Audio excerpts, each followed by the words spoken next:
These wetlands of the central unit that are so degraded now are really the only buffer to the east of New Orleans, standing between the Gulf of Mexico and the city.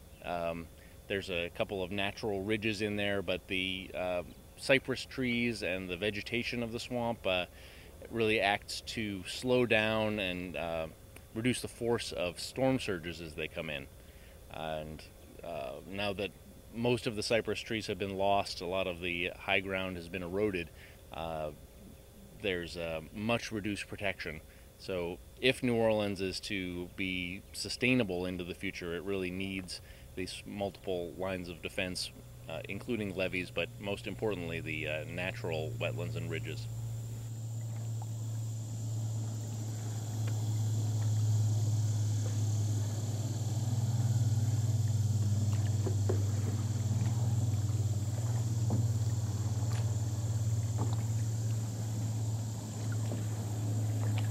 What our research team is doing is trying to figure out how we can restore this area back to a cypress swamp if possible, so that it can provide storm protection for the neighborhood, as well as providing food opportunities and recreation opportunities for the residents. The way we got involved in this restoration project was that shortly after Katrina, there were many neighborhood meetings about what the neighborhood wanted to see in its rebuilding.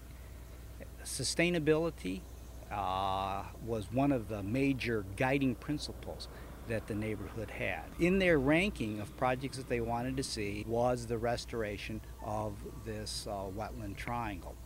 And Daryl Malik Wiley of the Sierra Club was aware of that priority that the neighborhood placed on the triangle, and he was aware that our water resources management class was looking to do a social justice related workshop. And so he suggested that we get together with the Holy Cross Neighborhood Association, and so he facilitated that connection. I'm Ashley Ross, and I am the project coordinator for the University of Wisconsin's New Orleans Sustainable Restoration Workshop. And we have been going on for the past 3 years. We first came down and got involved in wetland restoration in the lower 9th Ward in the fall of 2006. That first year, our specific focus was on a plan called wastewater assimilation, which was using the secondarily treated effluent from the New Orleans East Bank sewage treatment plant to help stimulate vegetative growth and also avoid having to put the effluent into the Mississippi River. But the conclusion from our report 2 years ago was that out here in the open water, there is no vegetation to stimulate the growth from, and so until you establish some kind of plant life, the effluent wouldn't be of any use in revegetating this open water.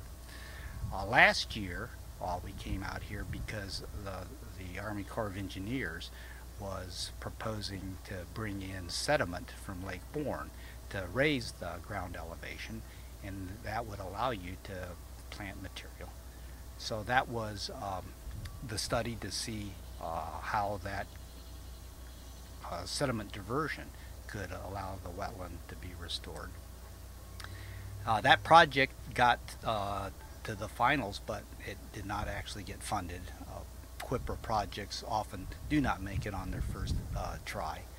But this summer, our focus has been on trying to get some kind of pilot or demonstration material in, and the group have put in these floating mats, and they've put in some containers to look at different kinds of marsh grasses as well as cypress seedlings to see how they do in this environment. And I think having those visible demonstrations are something that inspires people in the community as well as ourselves in terms of the long-range restoration of this wetland. Basically, the objective of the day was to try to do a wetland demonstration project, small scale for a small budget, but something hands-on that this year's group of students could do to demonstrate wetland restoration and get the community involved. And so Basically what we did this morning is we planted 2 35-square-foot floating rafts,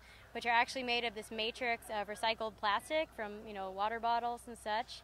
And each of the rafts had about 50 holes, which are wicking chambers, and that's where we actually planted the plugs of these 3 different brackish marsh wetland species. On one raft we broke them up into zones, and the other we just did a random planting, and that was to try to see how the plants do in a monoculture versus competition planting. So with the rafts, the plants aren't planted directly into the soil, they're planted into this matrix. But the roots can go through, like it's this matrix of all these fibers, the roots will go through and they'll create a root mass that's actually underneath the raft. And if the roots grow long enough and if the water is shallow enough, they can actually root into the soil. And so there might be some hopes of these rafts actually rooting down and becoming something permanent.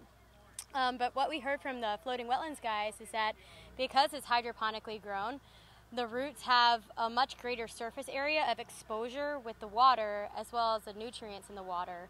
And so they actually do, I think they said one raft, 35 square foot, basically does the function of 1 acre of wetland, which is pretty amazing.